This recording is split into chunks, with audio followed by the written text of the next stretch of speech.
Bonjour à tous, aujourd'hui on va s'intéresser à comment savoir quelle crypto-monnaie acheter. Donc une question que beaucoup de monde se pose, mais comme on a vu aussi dans une autre vidéo, les gens ne font pas assez de recherche, donc 20% je vous rappelle des personnes qui ne font aucune recherche avant d'investir dans un projet crypto et 50% qui passent moins de 2 heures à rechercher les projets. Et ce qui m'a donné aussi l'envie de faire cette vidéo, c'est que l'autre jour j'étais en live sur une autre chaîne et on répondait aux questions en direct dans le chat et il y a une personne qui nous demandait est-ce qu'il faut que j'investisse sur tel projet. Donc ça c'est quelque chose typiquement qu'il faut pas faire, donc on va commencer par ce qu'il faut pas faire en introduction, c'est demander aux gens sur les réseaux sociaux, ce qui équivaut au final à pas faire ses recherches. Vous êtes dans les 20% des personnes qui ne font aucune recherche. Et c'est le meilleur moyen de perdre de l'argent. On le répétera jamais assez. Vous savez jamais ce que la personne a derrière la tête ou derrière le portefeuille peut-être. S'il faut, ils ont déjà un gros bac de la crypto qui vous chille, qui vous propose. S'il faut, ils ont un intérêt, ils sont payés par le projet. Et d'autre part, ils ont peut-être pas d'intérêt financier à vous parler du projet, mais ils ont peut-être une situation personnelle, financière, une stratégie, un niveau de risque acceptable pour eux qui va être complètement différent du vôtre. Et donc, c'est probablement pas une bonne idée de se baser uniquement là-dessus. Donc oui, il y a toujours une part de chance dans l'investissement. Tu peux prendre les meilleures décisions, avoir ton plan, ta stratégie, avoir fait bien tes recherches, avoir fait, en gros, toutes les étapes nécessaires et tout le travail nécessaire et quand même te retrouver perdant, mais c'est pas non plus du gambling, c'est pas le casino. Il y a quand même moyen de prendre des décisions éclairées, se faire son propre avis sur les projets, et pour ça il va falloir répondre à différentes questions. Donc c'est la question comment savoir quelle crypto-monnaie acheter, il en découle plein d'autres qu'on va voir dans cette vidéo, et ça va être essayer de répondre à un maximum de questions. Donc là je vais vous donner une liste qui est pas forcément exhaustive, mais j'espère que ça vous donnera quand même une vision plutôt complète des différentes questions qu'il faut se poser, et rester jusqu'à la fin pour avoir le côté complet, donc c'est-à-dire de la décision d'achat jusqu'à aussi la sortie, et savoir justement comment se poser les bonnes questions du début à la fin. C'est parti, on va voir ça tout de suite.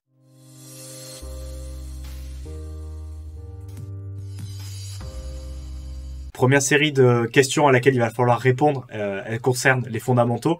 Donc déjà, avant de commencer à savoir si on va investir, il va falloir comprendre dans quoi on investit. Donc la technologie, le fonctionnement, sur quelle blockchain c'est basé, est-ce que c'est EVM compatible, est-ce que c'est une propre blockchain, est-ce qu'ils ont un mainnet à part. Il ne faut pas sous-estimer cet aspect-là parce que ça va avoir des impacts sur comment je vais sortir la crypto-monnaie. Avant d'investir, il va falloir aussi que je choisisse mon wallet, sortir la crypto-monnaie des exchanges toujours.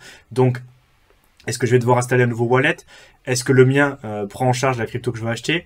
Est-ce que je peux utiliser ma Ledger si c'est un wallet que j'ai pas utilisé encore? Est-ce qu'il y a cette option-là? Est-ce qu'il n'y est pas? Donc l'aspect sécurité qui va être imbriqué un petit peu dans l'aspect technique, bien évidemment.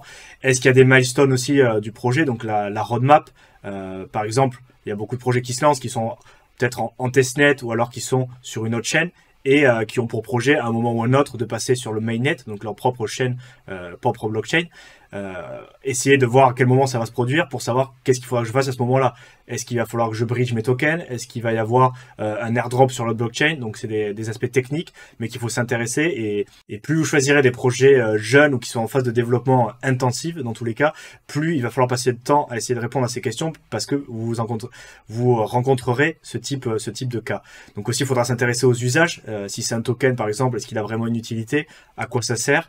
La tokenomique, aussi dans le projet, est-ce qu'il y a du burn? Est-ce qu'il y a quel est le taux d'inflation? Donc tous ces aspects techniques un petit peu du projet. La distribution aussi, hein, qu'est-ce qui a été donné à l'équipe du projet? Qu'est-ce qui a été donné aux investisseurs, aux venture capitalistes, aux sites capital? Qu'est-ce qui a été proposé peut-être à l'ICO? Si on a 2% qui a été disponible ouvertement au public, c'est peut-être pas une bonne idée. Peut-être que si, mais il faudrait essayer d'envisager ça. Est-ce qu'il y a une période de vesting pour les tokens appartenant à l'équipe du projet, ou est-ce qu'ils vont pouvoir vendre tous leurs tokens d'un coup? Donc ça, c'est des questions auxquelles il faut répondre. Ensuite, par rapport à l'équipe du projet, essayer de savoir qui c'est déjà, c'est un bon début. Est-ce qu'ils ont un historique de succès? Est-ce qu'ils ont déjà fait des projets qui ont marché? Est-ce qu'ils ont été aussi peut-être impliqués dans des affaires douteuses, des scams? Donc là ou l'autre, ça peut déjà vous diriger pas mal dans votre investissement. La compétition aussi par rapport au projet, on a parlé beaucoup des Ethereum killers, mais est-ce qu'ils vont vraiment pouvoir délivrer sur leurs promesses et où en est la compétition au même stage. Est-ce qu'ils sont plus avancés? Est-ce qu'ils ont un plus gros réseau? Est-ce qu'ils sont des meilleures personnes? Donc ça, c'est aussi, il faut s'y intéresser. Et ensuite, des données comme la liquidité, le volume, le market cap, pour savoir aussi où on met les pieds.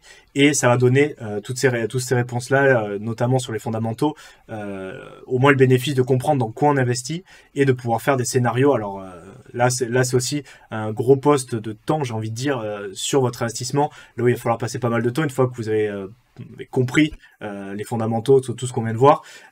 Essayez de faire des scénarios aussi par rapport à ce que vous voulez faire avec cet investissement, ce qui est raisonnable d'espérer.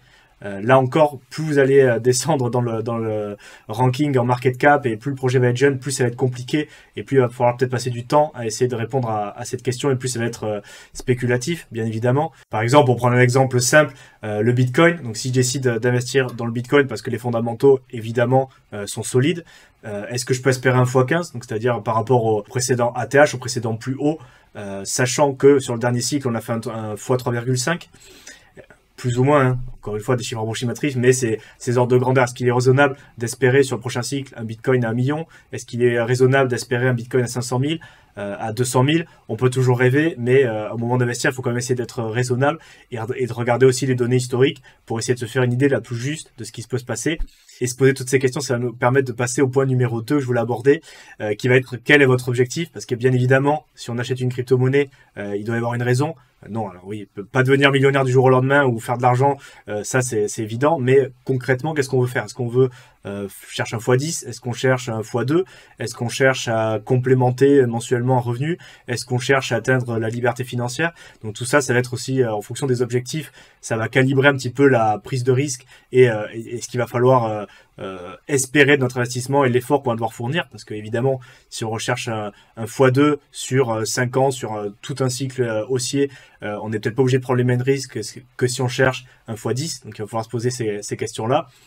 Si on veut aussi un rendement régulier, mais dans ce cas, il faut pas investir dans Bitcoin. Enfin, c'est quelque chose qu'on a vu au précédent cycle. Il y a beaucoup de personnes qui rentrent sur Bitcoin en disant oui, il y a moyen de faire de l'argent, qui comptent holder sur le long terme, mais qui se rendent compte 1 an, 2 ans, 3 ans, ouais, c'est bien, peut-être la valeur de mon portefeuille augmente. Par contre, moi, j'ai pas de rendement. Et donc, je vais essayer d'aller chercher ce rendement avec mon Bitcoin en le mettant sur des plateformes centralisées, en prenant beaucoup de risques pour aller chercher peut-être du 5, 10, 15% sur un actif qui n'est pas fait pour dégager du rendement et prendre beaucoup de risques et peut-être passer à côté d'une augmentation, peut-être du 150, 200% annualisé sur ces 4-5 ans et on va aller mettre ça en péril pour aller chercher du rendement qui n'est pas prévu à la base et parce que les acteurs centralisés qui vont proposer ce rendement sont obligés eux-mêmes de prendre des risques énormes pour vous donner du rendement sur quelque chose qui n'est pas fait pour faire du rendement. Donc il faut avoir ça aussi en tête.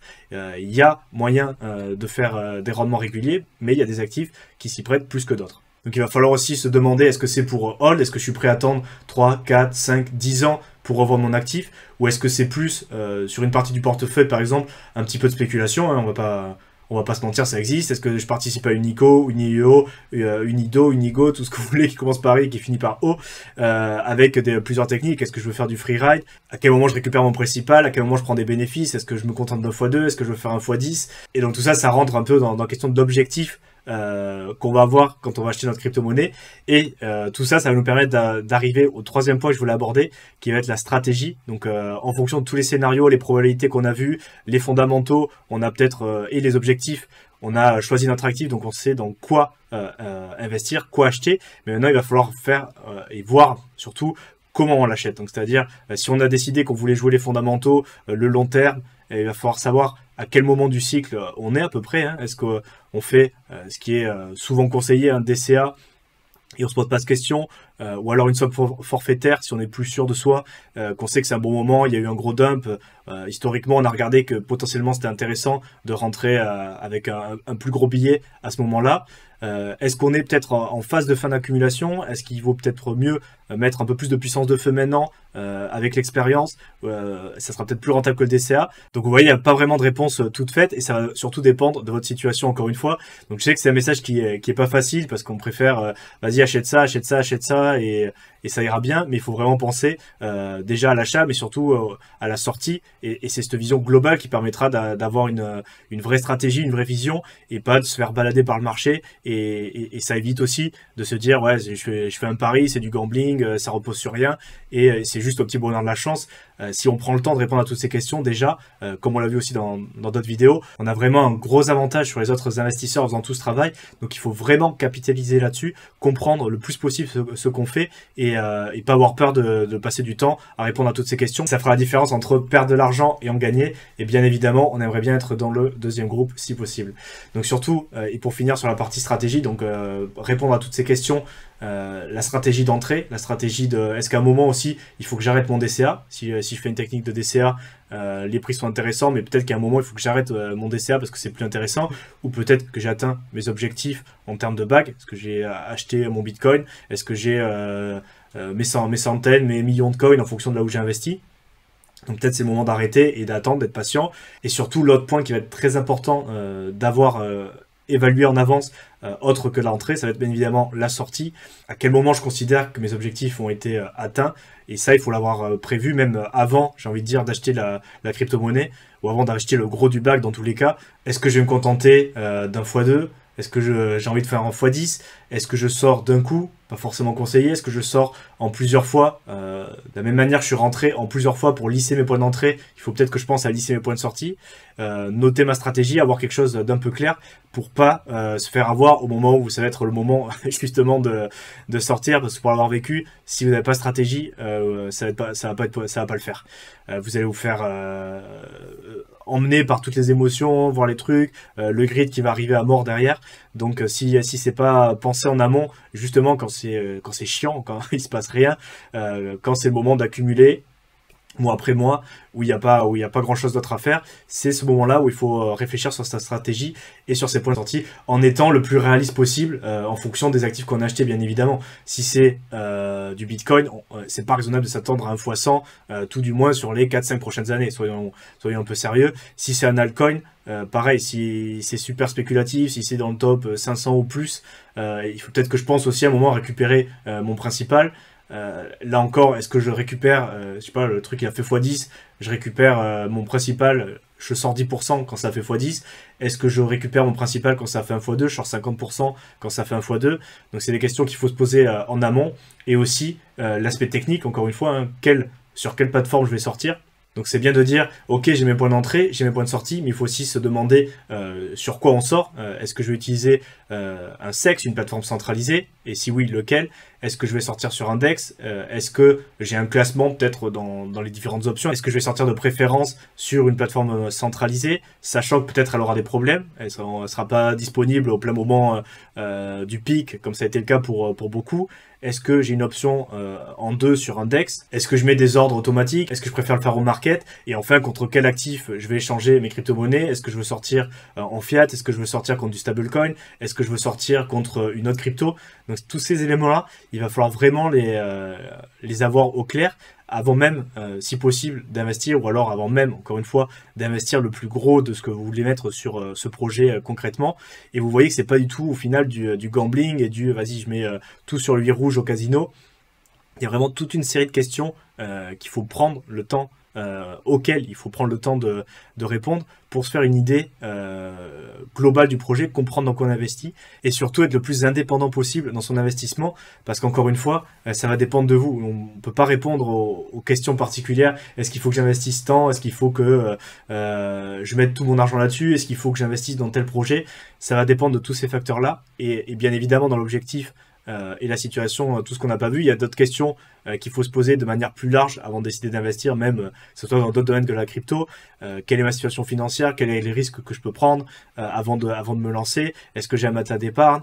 Est-ce que j'ai des proches à charge? Est-ce que je suis tout seul? Est-ce que je suis en couple? Est-ce que je suis seul? Est-ce que j'ai un plan de secours si ça marche pas? Donc il y a vraiment, c'est plein de questions. Tout ça, ça peut paraître un peu anxiogène. C'est beaucoup de travail, beaucoup de questions à se poser, à essayer d'y répondre. Et franchement, c'est comme on disait dans l'autre vidéo, 8 heures de travail. pour répondre à toutes ces questions, c'est franchement pas beaucoup si on veut faire le travail bien. Et pour quelqu'un qui est débutant, ça sert à rien de s'éparpiller à essayer d'investir dans 20 projets à la fois, comme je vois beaucoup. Hein. Il y a des potes qui montent le portefeuille, t'as 20 altcoins avec peut-être 50 euros sur chacun, mais donc du coup, tu peux pas répondre à tout ça, tu peux pas avoir un plan clair. La plus grosse probabilité dans ce cas-là, c'est que tu vas pas savoir quand sortir, tu vas te retrouver à hold the bag indéfiniment et tu vas jamais faire d'argent.